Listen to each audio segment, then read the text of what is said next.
Hey, what is up, everyone? I'm your host, Mike Lamb. Welcome to my first ever podcast. Super excited to share this with you, and hopefully that'll give you some insight on life, on work, business, relationships, whatever it may be. In this episode, we talk about what it's like to drop out of college, quitting a corporate job, what it's like to pursue your passion, and what better way to kick this off than with my best friend, Pete Trinh. If you guys are watching the YouTube version of this, be sure to like, comment, and subscribe for more content. And if you're listening to the audio version of this, be sure to hit us up with any questions or comments at Mike Lamb and at Pete Trinh on Instagram. Anyway, without further ado, let's get this thing started.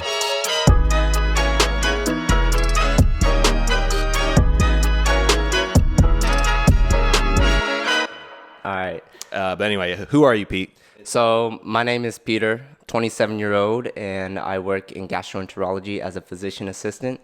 This has been my dream job since undergrad, so I'm pretty stoked at what I do, and I love sharing my passion and my profession to people willing to learn and such. Nice. Yeah. Good stuff. Yeah. I like to work out and eat a lot too. Yeah, so what do you like to do, buddy? I like to feel. You like the bomb? I like to feel the bomb when I curl. Oh god, that sounds really familiar. It's like someone I know. But anyway, yeah. So what do you like to do? What do you like to do besides work? I know you love your work, but what is it? I mean, you got to have that good work-life balance, they say, right? So when I'm not at work, when I'm not seeing patients and stuff, I have to work out. That's like my me time. So, lately without the gym, because of this pandemic, it's a lot of jump roping, cardio with kickboxing, stuff like that. So I feel like it keeps you sane. Yeah. It keeps you grounded, and you're not focusing on work all the time. So you're not quickly burnt out and such. Right. Just get your mind off of the BS in life that you might come across. Yeah. Oh yeah, for sure. You got to have that escape. Yeah. Get those endorphins pumped and everything. Yeah. So I'm all about it. Bomb. Okay. We're probably gonna do this a lot, but we could try not to. We got a lot of inside jokes. Cool. So yeah, so you like to work out, stay healthy. That's good. Yeah. As a Practice medical what professional, you preach, right? Yeah. Medical professional, you probably Yeah. share a lot, like exercise and dieting and good health. So Yeah. I like that. Practice what you preach. I hear that. People want to know who you are. Yeah. So who am I? Well, I am Mike Lamb. Based in Dallas, of course, and I work as a videographer and photographer full time. And I actually did not start off as a videographer photographer. I've been doing it for the past 3 years. Yeah. But before that, I was in sales and I was in pharmacy, which is a crazy career history. But I finally found what I enjoy, and I've been doing full-time videography and photography for the past 3 years, and love what I do, man. Got some amazing clients that I've worked with, some pretty big names and big projects under my belt that I'm really proud of. And what do I like to do for fun? I mean, I'm a nerd, dude. I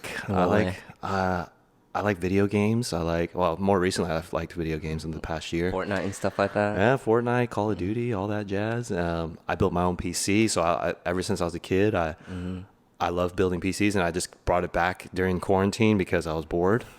Just recently got into plants. I don't know if you guys can see my plant over there. Yeah, that's ultimate adulting right now, right? Yeah, snake plants and everything. I'm very minimal. This is my apartment, by the way, and it's very minimal. I don't have a lot of decoration because that's how I like it. Also because I'm lazy.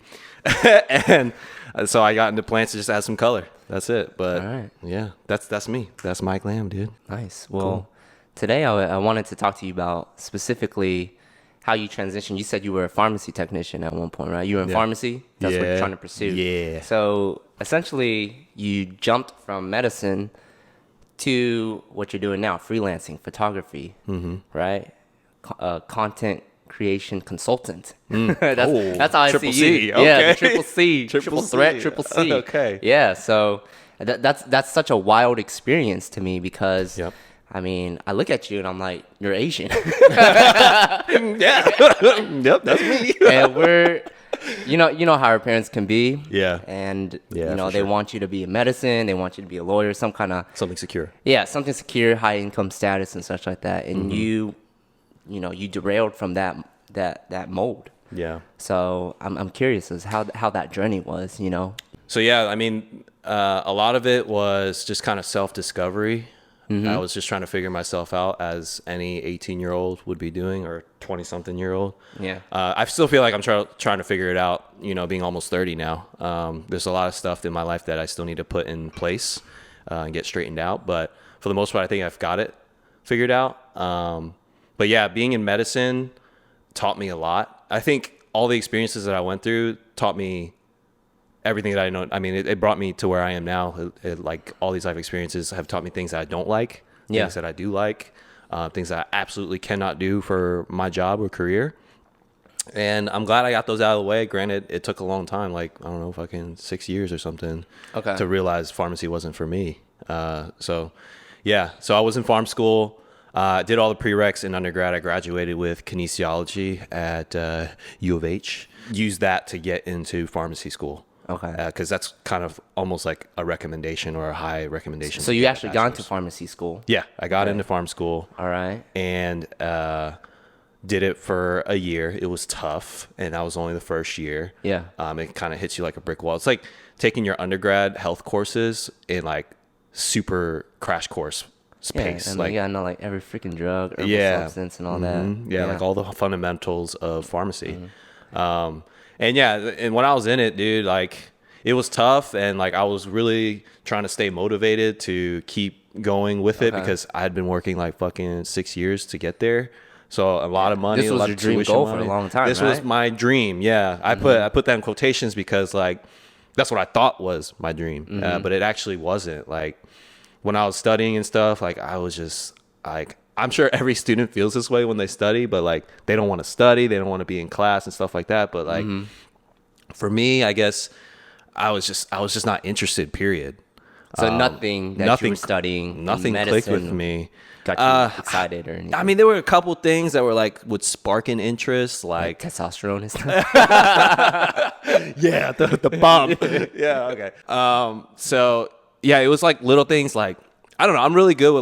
I think I'm really good with like interacting with people and talking with people. Was that the part of being a farm tech that you like? Because you're at the window a lot. Yeah. You're Yeah. the first person that the patients usually see. Right. Right. Like, what, were you at Walgreens or CVS? Walgreens. Okay. But yeah, so did that for a year. I failed the course. They held me over for the summer to retake tests to see if I can pass. Yeah. Like, I think I came out with a D at the end of that last semester of my first year. And that's basically a failing grade in farm school. I know some people might think otherwise. That D for this sucks, man. Get the hell out of here. Yeah, that's what I was saying. D means I'm dipping. I'm not this bitch. So like, yeah, I got a D. I failed, and they allowed me to kind of redeem myself, like redemption, like take a few tests and go back. And I was like, at that point, I was like, do I really want to do this again? Like, do I really want to retake these tests? I was like, you know what? Screw it. Like, this is my last chance. Like, I got to keep going. This is my career. I got to keep pushing. And then eventually, was that all you, or was there influences from your parents? Were you looking at your peers and like, you know, they were in medicine too? I mean, because I was pursuing medicine also. Yeah. Right, and we're like BFFs. Yeah. Was that motivation solely you, or did you have outside influences that were just as prominent? Yeah, so that's a good question. Like, my family definitely, they didn't pressure me, but they were like kind of nudging me in that direction. Like, okay, you're doing pharmacy. That's cool. That's good. Keep doing that. That's good. That's good gong. Good. Yeah, good gong. Yeah, good job. Good job. And they kept nudging me in that direction, and they never. I mean, I appreciate my parents for that too. It's just not nudging me, or like not pressuring me to do it. They were just saying like in general, like, have a secure job and stuff. I'm like, oh, pharmacy, that's secure. You know, 6-figure salary. Yeah, I'll be happy once I make 6 figures.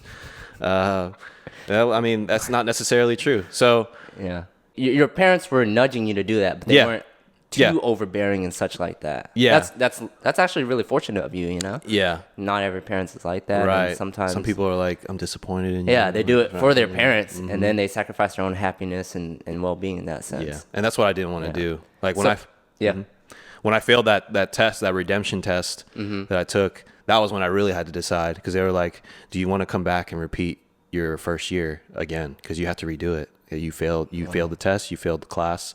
Like, sorry, you got to repeat the year or you got to drop out. And I chose to drop out. Like, I took like a few days to think about it. And I it was the best feeling to drop out too. Yeah. So at what point were you just like, this is it? This is, I'm at crossroads right now. It's either I go this way or that way. At what point was that? And then what was that influence right there? I mean, did you look at other people, speakers and stuff like that, or role models or something? Yeah, like Gary Vaynerchuk, for instance. I love that guy. At first, I didn't like him, but I think that's how most people are. He's just so aggressive with his views, unfiltered, but no BS. Sometimes that's what you need. Like you can't always want to hear what you want to hear. So what was the quote? What was the lesson learned that you took from it? There was no specific quote, but like overall with him, he was just like, I guess it kind of is a quote, but like you don't need permission from anybody to do what you want to do and makes you happy. And what I got from that was like, I gotta take care of myself and like make sure I'm happy, because if I'm not happy, I can't take care of other people around me, like my family or my significant other, whoever it may be, my loved ones. Yeah. So that's what really encouraged me to, all right, fuck it, I'm out of here. Like I'm done with farm school, and it was the most liberating feeling ever. Like that would come first in my most liberating feelings. Like there's other things where I've like unleashed the chains in my past that I felt. But that was definitely the top. Yeah. Yeah. Because it was a tough decision. And when I finally did it, I was like, a huge weight was lifted and I could do whatever I want. That's amazing. So you look to yourself. So upon reflection, you're like, I have to take care of myself. I come first. Yep. And I got to do what makes me happy and it's going to bring me fulfillment in life. Yep. And you knew at that point, pharmacy was not going to be it. Yeah. Right? Yeah. So the lessons learned in pharmacy, what were they? Like, I mean, you're making six figures, you said. I thought, people banking like that, doesn't happiness come? Yeah. So at that point, I wasn't making six figures yet. I was in debt. I was actually in the negatives. Yeah, you weren't worth shit. Yeah, exactly. So it was just the goal of getting to six figures at the end of farm school, like making that money. Yeah, it's the rat race, man. We're all wired to do that. Yeah, it's like this invisible blueprint that you feel like you have to make six figures to be happy. Yeah. And that's not true. There are people that do make six figures that are happy. There's also that are unhappy, really unhappy. And then there's some that make 50 grand a year and they're extremely happy. They have a family. They're all good. Yeah. And then some are also unhappy. They want to make more money. That's cool.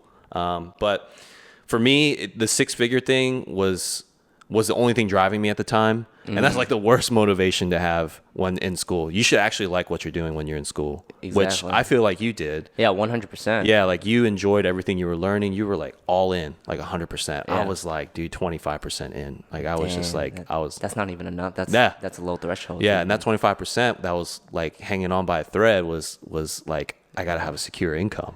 Yeah. I guess, I don't know. I think as a medical professional, like that shouldn't be your motivation.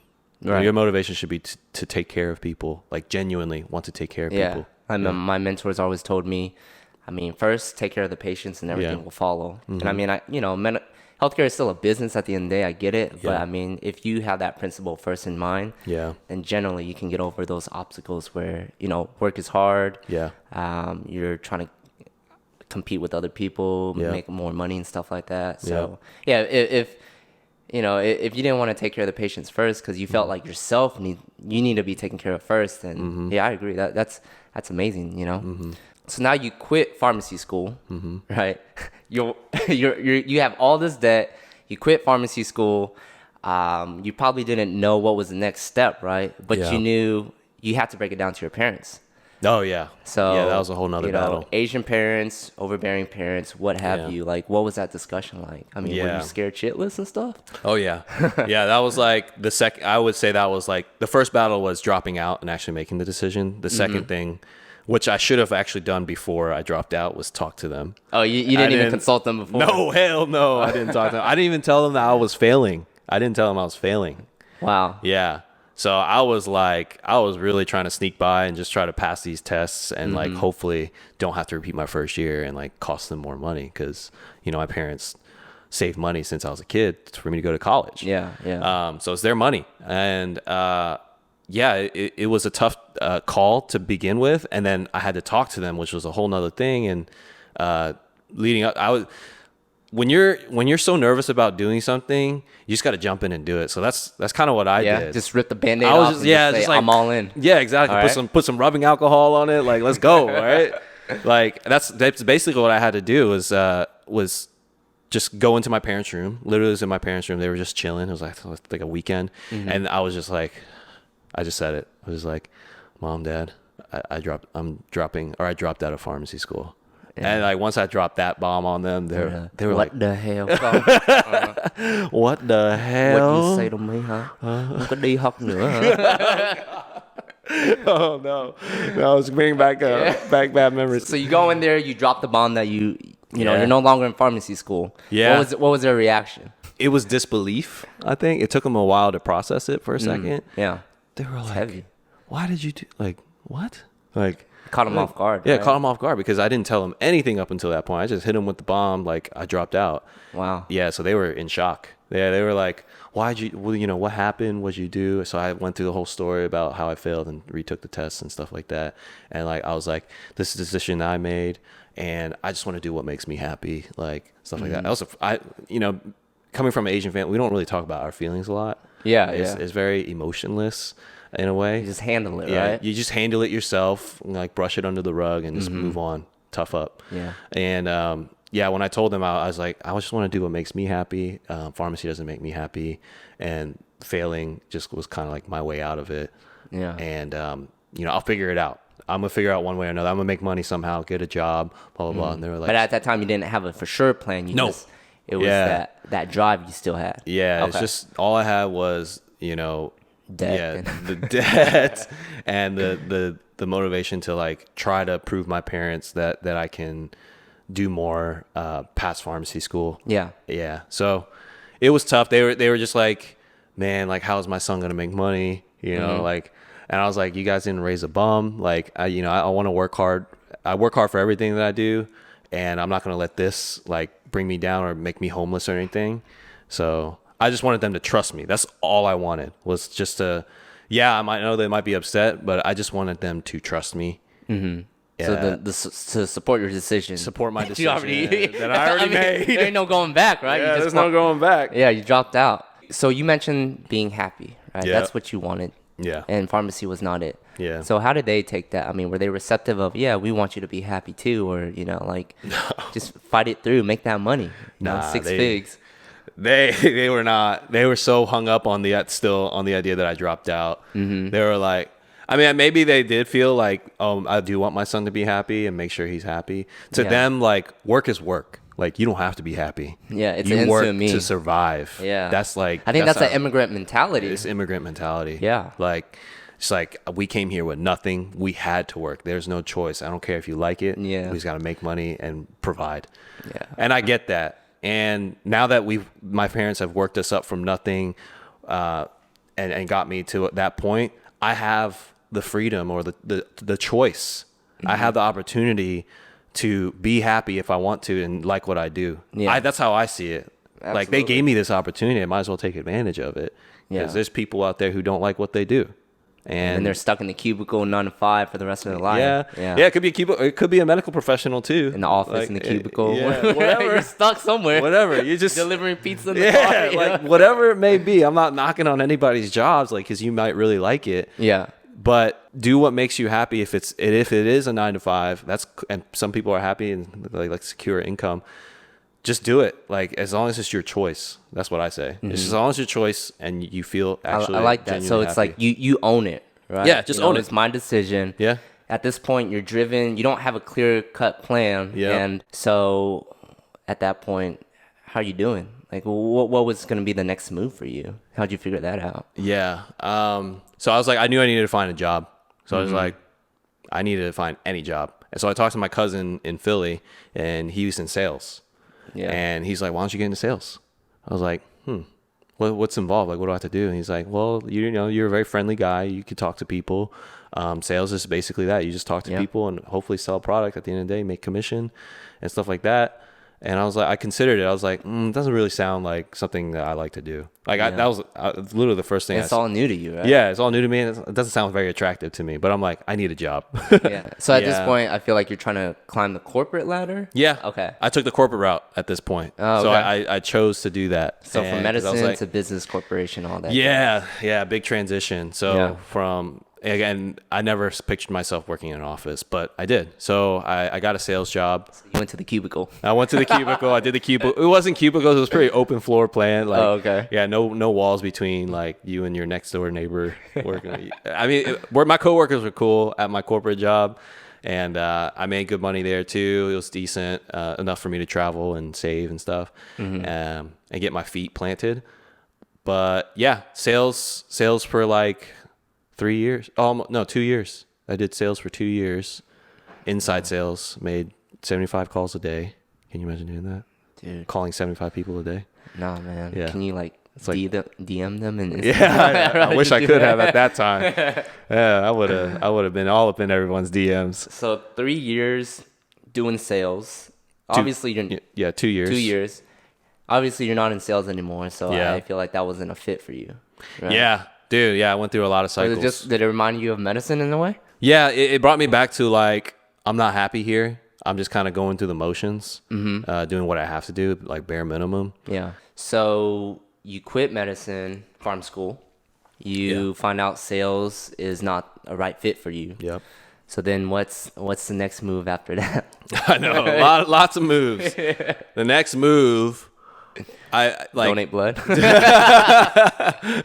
desperate out here, bro.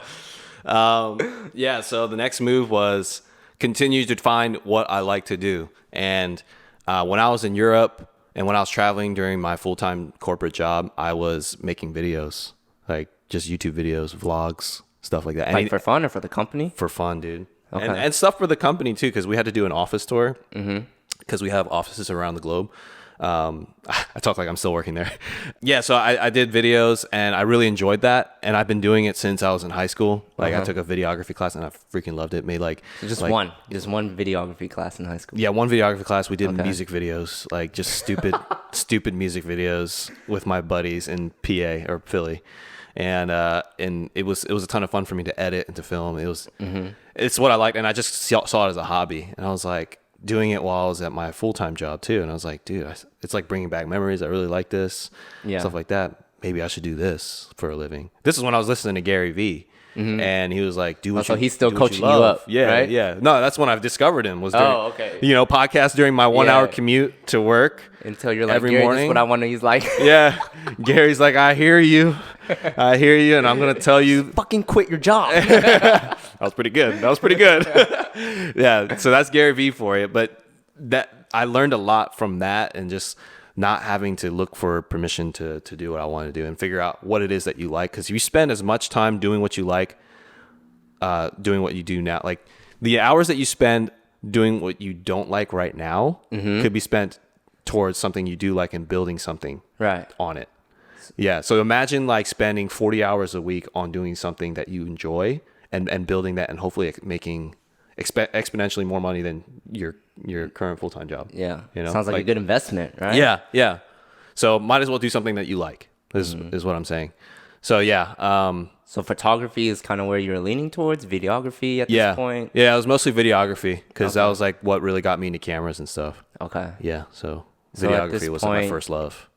You probably have some money saved up and stuff like that. Yeah. Right? But you're going to go into videography. So technically you'd be a freelancer. Right? Yeah, that's pretty much what it was. Yeah, freelancing and getting clients, working on projects of all kinds. Like, Did you know what kind of project you want to do? Or no, were you going to do like wedding videography or... I was open to anything. At that point, when you're just starting, you say yes to everything. Yeah. Weddings. I think you were corporate also videos. doing like trying to build up your portfolio too. Yeah, Like, hey, let exactly. me take pictures of you, you know. Yeah. That's basically like the grind of a freelancer is like you got to build a portfolio if you want to put your name out there. Just put your work out there. If it's good enough, people will reach out to you.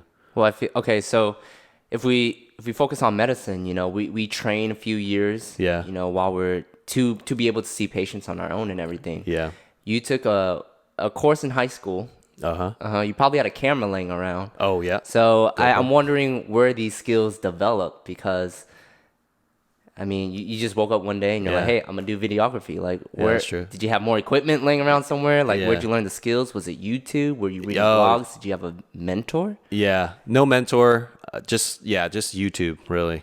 Yeah. Thank God for like the internet, because like, dude, you can learn anything from the internet if you work hard for it. I use it while I treat patients too, man. Yeah, there's so much good information. He knows his stuff, guys. He doesn't need the internet all the time.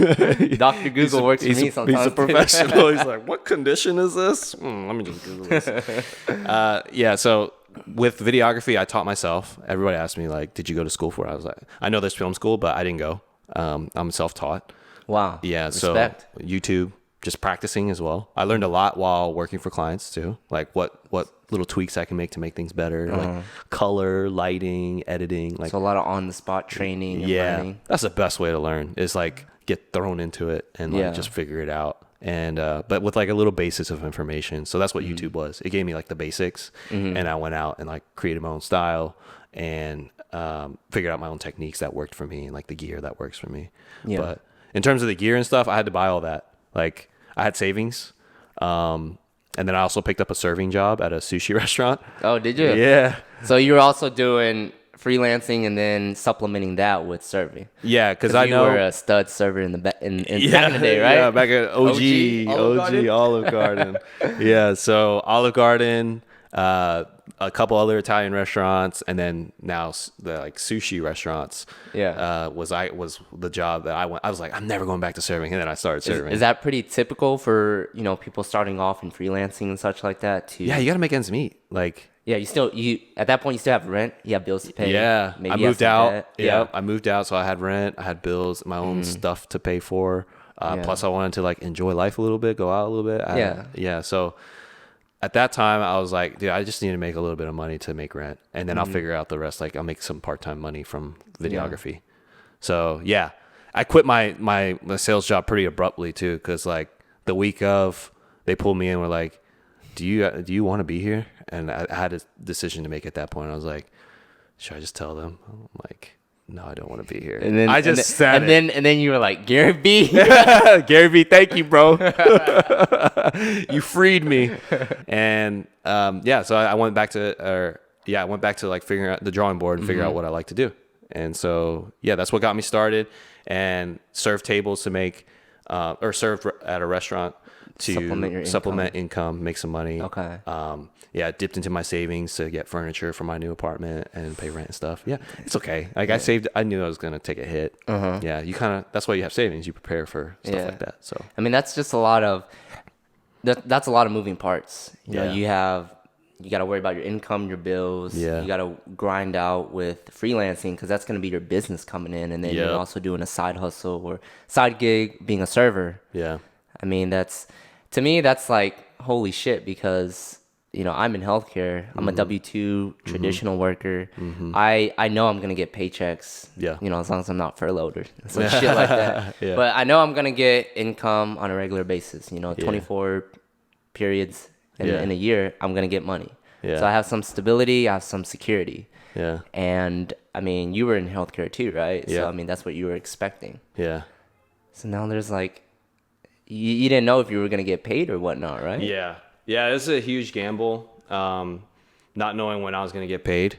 And yeah, that's another big decision, is like when you go into something like that, creative industry, like, it's not consistent, dude. Like, some months you'll like do really well, some months you'll be like, where are the projects coming from? Like, I don't know where. Yeah. So yeah, you have to, that's what you sign up for, and you have to know that before you get into it.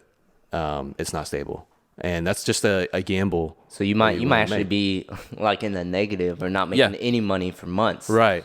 Luckily, I haven't been to that stage yet. Like, I've been able to sustain but you were like preparing for it in a sense, right? Yeah, I was prepared for it. I'm like, there's going to be months where I'm probably not going to make that much money, but I just won't spend as much, or I'll keep saving to make sure I have a cushion. Yeah. Shit like that. Just got to be smart about it, dude. Like, you can't just go free willy out there and just like, I'll figure it out. Oh yeah, like, no plan. Fuck you money and stuff like that. Yeah. That's the story about how it got started and where I am now. And now I've figured out how to make a baseline income and like cover my baseline expenses and living expenses and still save and have fun. When did it start to lighten up and you were like, okay, this is actually viable? You know, like I'm actually doing this. At what point did you feel like that occurred? It was actually pretty quick because 3 months. 3 months into videography. 3 months or so, because I quit my job in August. I started my serving job in September, and I quit my serving job in December, like by November, bro. So that's all within like November, that year. November. So December. I guess that's a good sign if you're like, hey, I could quit my side gig, either because you saved up enough or things are actually looking up.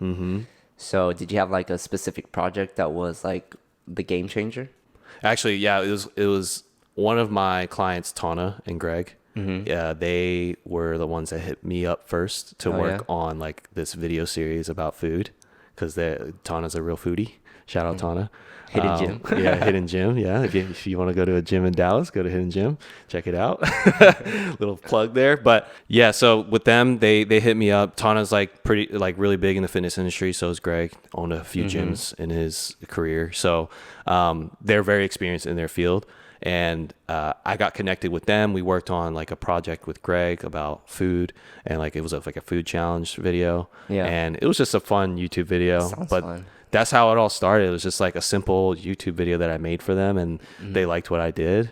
And they just kept hitting me back up to work on more stuff. Yeah. I think they're still your clients right now too. They're still my 3 clients. years later. Yeah. Really good relationship with them. And that's a big thing about freelancing, is that make meaningful relationships with your clients, because they're the ones that they treat you good, and they'll keep coming back to you to work with you. So I guess the biggest project that really like turned things around for me was when I did the workout series with Tana. I did it for her supplement company that she's sponsored by, and we worked together every day for 4 weeks. Dang. Yeah, it was a 1 month project, and it was basically a 8-week training series to get people fit. Yeah, it was really cool. So, I mean, that opened up the doors for the fitness industry probably? Yeah. Oh, yeah. Yeah. That's basically what I shoot now. It's mostly sports and fitness. And then... didn't you do like a training camp for some football team or something, for the Cowboys? Yeah. No, not for the Cowboys. It was somewhat like an NFL event, but like Duke, my other client, he's like a O-line coach or a consultant for teams, and he does his own coaching on this as his main business in Dallas here. He gets NFL guys, college guys coming to Dallas just to train with him. Yeah, like he's really big in his industry, and I respect him a lot for that. So yeah, he's got a lot under his belt and a lot of experience, so it was really great to connect with him. And we got to do this O-line event in Dallas here for the past 3 years, where like hundreds, or like this year it was like almost 100 people, I think. Wow. But in the past it was like 50 or so people. It started off small. Dude, yeah. But a bunch of pro players just come in and talk football. And yeah, dude, I just felt so emasculated. Those are like the manly. Right, I was like here with a camera, like, oh, I'm so small, I'm tiny. These guys are like 6'5", like Jesus, man, they're fucking massive. But yeah, like it was so interesting to just hear them talk ball. It was such a cool experience. This just goes into like videography. Like I wouldn't be able to see all these things and do all these things if I didn't get into videography. So yeah. Really fortunate to work with awesome people and awesome events. Do you feel like it just takes that one person to open up this window of opportunity and all these doors for you? Yeah. How did you meet that person? Yeah. Like with DMs? Like, social media is so prominent nowadays. Tana just found a video that, or some content that I made for my friend's restaurant. And she was like, oh my God, this looks great. Like, I want to hire this guy to do my food videos. So she like messaged you after seeing it? Yeah, she just DM'd me and was like, hey. And I was like, whoa, why is someone reaching? Like, at that time, I had like, oh, really? Like 1,000 followers, kind of surreal or something. Yeah. And she had like a following of like 70 plus. And I was like, why is like a big time chick like hit me up to do like a small time videographer? I was like, but I had to like believe in myself. I'm like, she liked my work. So I was just like she must trust me in something. So let's like at least meet up and talk about an opportunity. Yeah. Well, so at this point, are your parents like, at first they were like, they wanted you to go to pharmacy school, 6 figures, and they can brag to their friends, hey, my son's a pharmacist. Yeah. He makes a lot of money. Yeah. So did you ever like win them over? Or are they still like pushing you to go back to school? Yeah, I think my parents are always gonna, like, if I was in pharmacy school, I think they'd be bragging a lot more To their friends? Yeah, like using me as kind of like a trophy, because I feel like that's how most parents are. They're proud of their kids. Yeah, that's the truth. That's the ugly truth. Yeah. Like that's how when they catch up with each other, it's like, what does your son do? Yeah, yeah. It's like, oh, he's a pharmacist. Like, oh, they're like, oh, like, oh, wow, Yeah. my son's a lawyer, bitch. they try to like one up each other every time, right? Yeah, it's an Asian thing. I don't know. It could be like just a general parent thing when they meet up with other parents. Just, I mean, you're proud of your kids, so I don't blame them. They want to brag about them. They want to post them up. But yeah, I don't think I like won them over, but I think I gained their trust. Like, they trust me in like being able to support myself, which is all they really wanted, was me to support myself and to support my significant other, and potentially raise a family and get a house and stuff like that. So just basic life stuff. Yeah. As long as I'm able to support it with any kind of income, like, I think they'd be happy. But they were just kind of skeptical in the beginning, because nothing was Did you like show them a video of yours and they were like like impressed? I don't think that would have won them over, Like to be your honest. smooth B-rolls and stuff. Nah, no B-roll would satisfy my parents. Yeah, they were just, I think when I did the NFL event, it made them like, oh, this is like real, like this is cool, like, because they were excited to see NFL, like me filming pro players, which is really cool for me too. Like, I thought it was an awesome experience. So yeah, I don't think I won them over, but I think I gained their trust, and then now they're just like, okay, what's the next thing, kind of thing, where they're like, to this day, you're they're gonna get wondering married. what the next, Yeah, okay. like, but outside of you're gonna get career a and house. stuff. Yeah. They're like, okay, you got that step done. Here's the next one. Like, they're ready for the next step for me. They're not like, oh, I'm so proud of you, blah blah blah. Like, no, they don't. You'll probably never get that, to be honest. And that's okay, yeah, because I know my parents, and they don't have to say that. I know they love me. It's like indirectly they'll show that to you. Yeah. They'll just kind of talk to me about work. How's work going? Like, my dad will ask me stuff like that. So I know they care, and I know that they trust me now. Okay. They might not be like extremely happy or ecstatic with what I'm doing, as if I was a pharmacist. But I think we're good. I think we're okay. What about so overall, your parents are still supporting you, which is, I mean, at the end of the day, if that's all you get, then you're happy with it, seems, right? Yeah, I'm fine with that. Do you regret not being in medicine, not making six figures? How are your friends doing? Yeah. Besides myself, like in medicine and stuff like that, as you look back in hindsight. Yeah, like, to this day, I have no regrets, like, about dropping out of farm school. Not one? No. Not one letter? No regrets. Hold on, let me just pull my shirt down real quick. Say that again.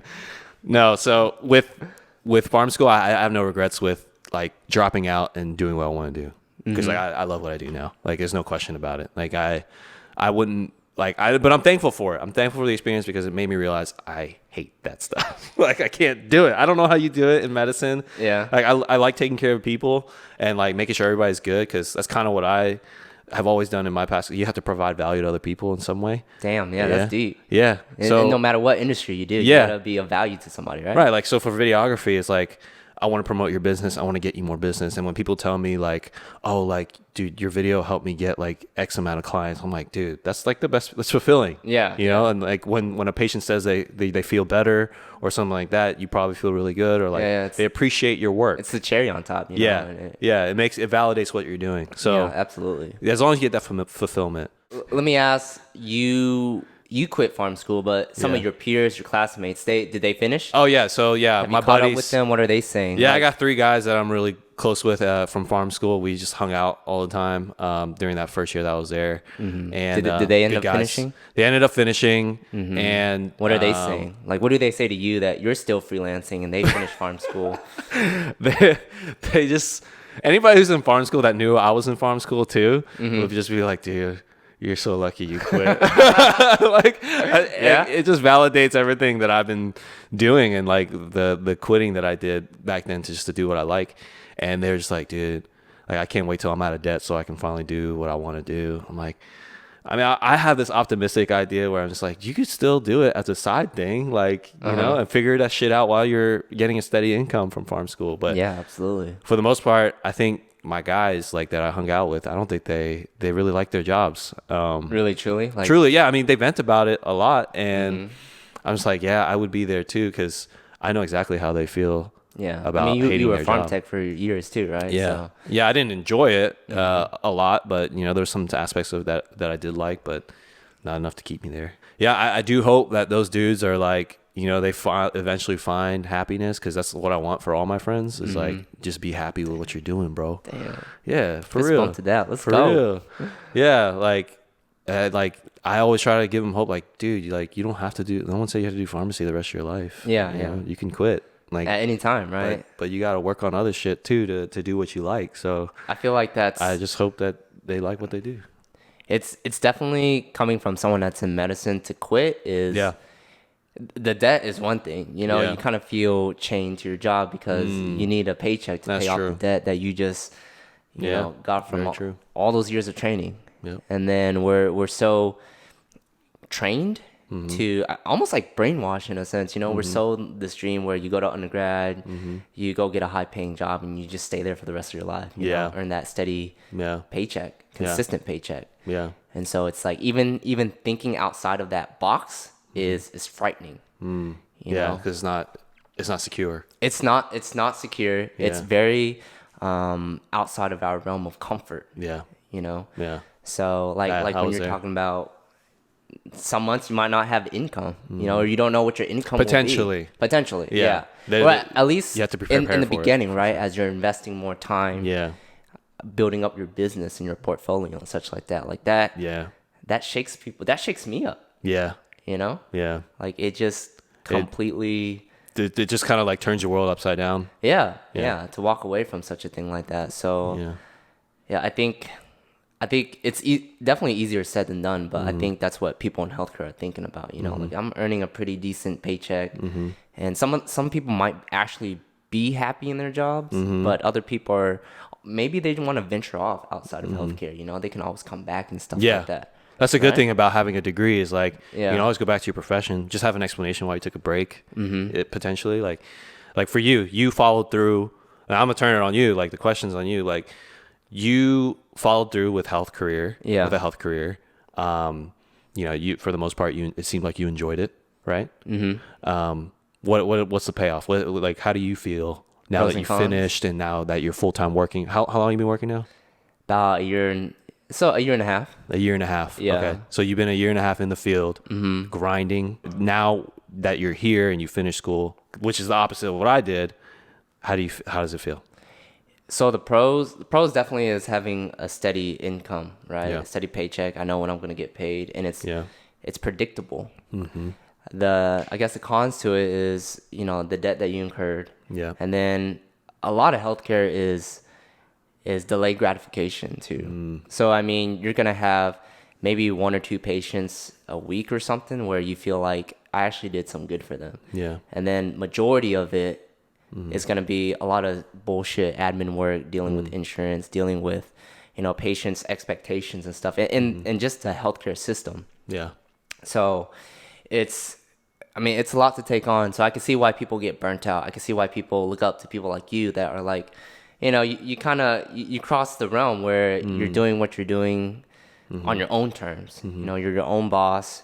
Some people can't like picture that. Right. You know, it's not even an option. Yeah. When you're in school. Yeah. Like, and it's like, we're like, I'm not doing that. There's nothing wrong with working for people if that's your personality, but I feel like perhaps more people want to venture off and see what it's like to be your own boss. Yeah. You know, to work on your own terms and things like that. Yeah. So, I mean, at the end of the day, personally, I'm still happy with my choice. You know, happy with not pursuing being an MD, a doctor, being a 'cause PA. that was your original route. You're going to be a doctor. Yeah. So I switched like midway through undergrad, and so I still have no regrets. You know, I mean, the debt I have is pretty small compared to people in pharmacy school and dental and, you know, MDs, and my income is still like, I'm pretty happy. I'm a low maintenance kind of dude, you know me. Yeah. So like, I don't need a lot. So like, Right. when I'm getting this Simple. paycheck, I'm like, holy shit. What do I do with this yeah, yeah, which is great, you know. Yeah, like, that's a good problem to have. yeah, it's I like, mean, what do I do with my money? But Yeah. that's the pros is, you know, why we go into healthcare. And Yeah. I guess the status is cool too. But I can relate to you that,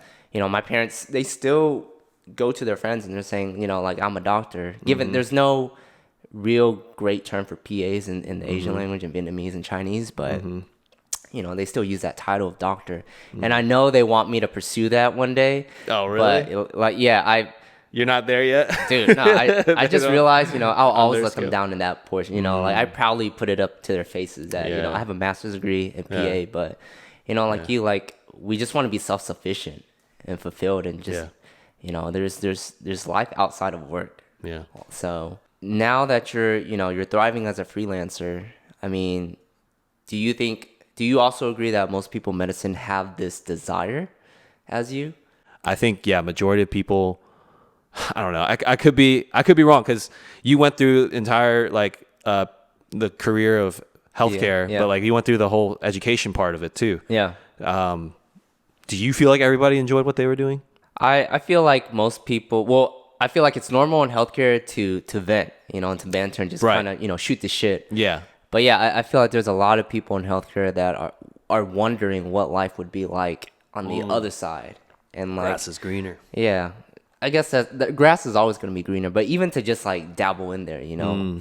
I mean, like, what's to say that you can't do that? You can, like, you work a set amount of hours. Yeah. Like, outside of that, kind of dabble into like different things. Whether if it's I definitely think it's possible. I think Yeah. you got to take that leap of faith, right? Yeah. So what would you say to anyone in healthcare, or I guess in general, that are stuck on this rat race, going to college, getting a degree, getting a high paying job, you know, dang. 9 to 5. Like, if you were to talk with your son who's having this dilemma, Okay. what I like that. what would Big Daddy Mike say?